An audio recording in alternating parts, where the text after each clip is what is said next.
Hello అండి. ఎలా ఉన్నారు అందరూ? ఇక్కడ పాలక్‌తో పూరి చేస్తున్నానండి. ముందుగా వాటర్ వేసుకొని హీట్ చేసుకోవాలి. తర్వాత పాలకూర వేయాలండి. జస్ట్ పచ్చివాసన పోయే వరకు వేస్తే చాలు. తర్వాత మిక్సీ జార్‌లో వేసుకొని చల్లారిన తర్వాత 2 చిల్లీసు, 1 ఇంచు అల్లము, 2, 3 వెల్లుల్లిపాయలు వేయాలండి. ఫైన్‌గా మిక్స్ చేసుకోవాలి. తర్వాత నేను ఇక్కడ మిక్సీలో వేస్తున్నానండి. చేత్తో కలపట్లేదు. నాకు మిక్సీ ఉంది కాబట్టి హ్యాపీగా నాకు ఇది సరిపోతుందండి. ఇక్కడ సెట్ చేస్తున్నానన్నమాట. 3 స్పూన్స్ వేస్తే మాకు సరిపోతుంది ముగ్గురికి లేదా ఇద్దరికి సరిపోతుందండి. ముందుగా సాల్ట్ వేస్తున్నాను. వాము కానీ జీలకర్ర అయినా వేసుకోవచ్చండి, మీ ఇష్టము, ఆప్షన్. ఇక్కడ ముందుగా వేసిన పేస్ట్ అంతా మిక్స్ చేస్తున్నానండి. ఇక్కడ వాటర్ వేయాల్సిన అవసరం ఉండదు. ఆల్రెడీ అది తేవగా ఉంది కదండి, సరిపోతుంది. కొద్దిగా ఆయిల్ యాడ్ చేసుకొని మిక్స్ చేస్తున్నాను. 1 మినిట్ లోపు అయిపోతుందండి ఇది ఫైన్గా.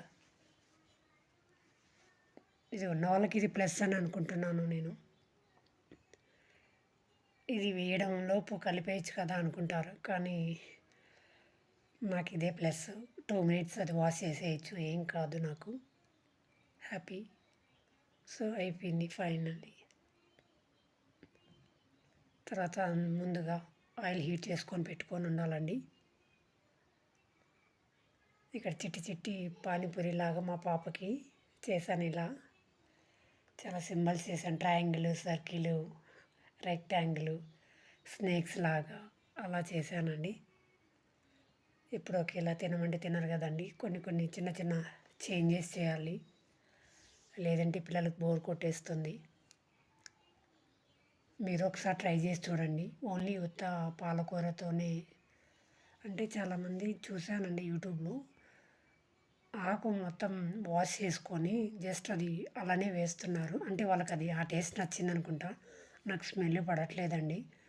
సో నేను హీట్ చేసి వేస్తున్నాను. అలా వేసినా బాగానే ఉంటుంది అనుకుంటా. బట్ నేనైతే నాకు ఆ స్మెల్ పడట్లేదండి, అందుకే. సో ఇక్కడ చిన్న చిన్నవి పూరీలు వేసాను పాపకి. చాలా బాగా పొంగాయండి. 15 మినిట్స్ పెట్టానండి రెస్ట్, అంతే. అలాగే మిక్స్ చేసిన వెంటనే వేసిన పూరి బాగానే వస్తుంది, నాకు ఇబ్బంది ఏమి ఉండదు.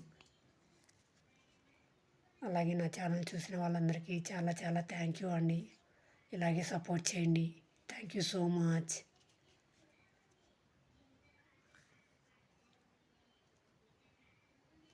చూడండి షేప్స్.